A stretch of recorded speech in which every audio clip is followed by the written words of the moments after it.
तो सवाल ये बहुत गंभीर खड़ा होता है कि ये देश में ईडी के रेड करने का प्रोटोकॉल क्या है। ये बहुत बड़ा सवाल है। देश की सबसे ताकतवर एजेंसी है ईडी। ईडी के बाद आती है सीबीआई, आईटी। ये तमाम जितनी एजेंसीज हैं इनमें एक प्रोटोकॉल होता है। जब आप किसी के घर रेड करने जाते हो तो एक फाइल बनती है, इसमें लिखा जाता है कि इंटेलिजेंस क्या मिली, हमें कहां से मिली, क्यों हमें इस पे रेड करना चाहिए। उच्च अधिकारी फिर उस फाइल पे अपनी दस्तखत करते हैं, पूरी प्लानिंग होती है और फिर रेड होती है। मैं आपको एक और चीज बता दूं जो आप सुन के आप चौंक जाएंगे। ईडी की प्लानिंग इस हिसाब थी कि सुबह जब वो रेड करने गए विभव कुमार जी के घर पे तो पता चला वो तो उनका घर ही नहीं है, पुराने घर पे चले गए। वहां पे जाके पता चला कि ये तो इनका घर ही नहीं है, कहीं और रहते हैं। तो फिर जाके जहां पे सही जगह पे रहते हैं वहां पे जाके इन्होंने रेड मारी।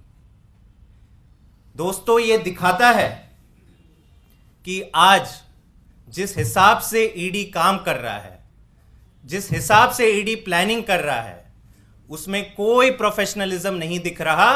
केवल और केवल अपने राजनीतिक आकाओं के दिशा निर्देश के ऊपर ईडी ये तय कर रहा है कि आज किस विपक्षी नेता को उठाना है, आज किस विपक्षी नेता के ऊपर रेड करनी है।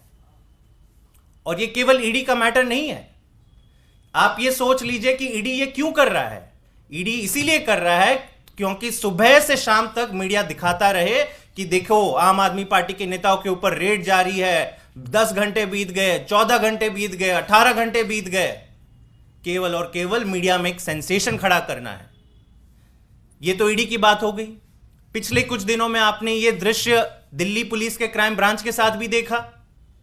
दिल्ली पुलिस के क्राइम ब्रांच के दर्जनों सीनियर अफसर, एसीपी लेवल के अफसर पहुंच जाते हैं मुख्यमंत्री आवास पर और 5 घंटे मुख्यमंत्री आवास पर खड़े रहते हैं, मीडिया को लेके जाते हैं और जिद पे अड़ जाते हैं कि जब तक हम मुख्यमंत्री जी को हाथ में एक नोटिस नहीं थमाएंगे हम यहां से नहीं जाएंगे।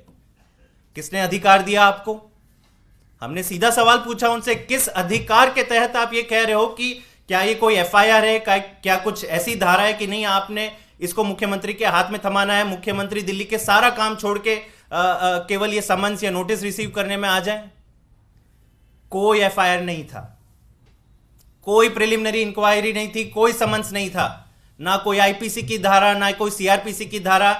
कोरी चिट्ठी पे एक नोटिस था और केवल मीडिया में यह चलाने के लिए कि क्राइम ब्रांच पहुंच गया है अरविंद केजरीवाल के घर पर।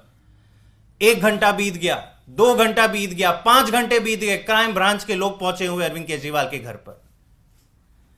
दुख होता है आज कि इतनी ताकतवर एजेंसी जिसमें इतने ऑनेस्ट और हार्ड वर्किंग अफसर यह सपना लेके आते हैं कि इन इन्वेस्टिगेटिव एजेंसी में हम आएंगे तो देश का भला करेंगे, देश से टेररिज्म भगाएंगे, नारकोटिक्स के मामले सॉल्व करेंगे, मर्डर और किडनैपिंग के मामले सॉल्व करेंगे।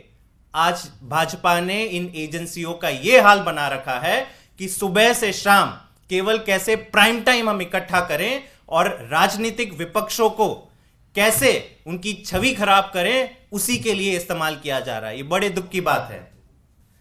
मोदी जी और भाजपा बखूबी जानते हैं कि आने वाले दिनों में अगर मोदी जी का सामना कोई भी कर पाएगा इस देश में तो वो केवल और केवल अरविंद केजरीवाल है। और क्यों कर पाएगा?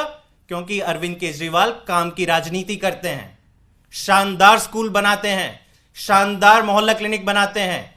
आज जब मैं बात कर रहा हूं, आज एक सरकारी स्कूल के अंदर वर्ल्ड क्लास स्विमिंग पूल का इनॉग्रेशन अरविंद केजरीवाल जी कर रहे हैं। पिछले 3 दिन की घटना देख लीजिए, हर दिन एक शानदार नया सरकारी स्कूल की इनॉग्रेशन कर रहे हैं अरविंद केजरीवाल। भाजपा चाह सकती थी कि इसका मुकाबला, काम का मुकाबला काम से करें। अगर हम शानदार वर्ल्ड क्लास सरकारी स्कूल बना रहे हैं तो बनाइए आप अपने राज्यों में शानदार सरकारी स्कूल। वो आप नहीं बना सकते। आपकी ताकत नहीं है कि अरविंद केजरीवाल के काम का जवाब आप काम से दे सको, और इसलिए आप चाहते हो कि अरविंद केजरीवाल का चैप्टर क्लोज करो, अरविंद केजरीवाल को खत्म करो, और इसी के लिए यह सारे एजेंसियों का षड्यंत्र रचा जा रहा है।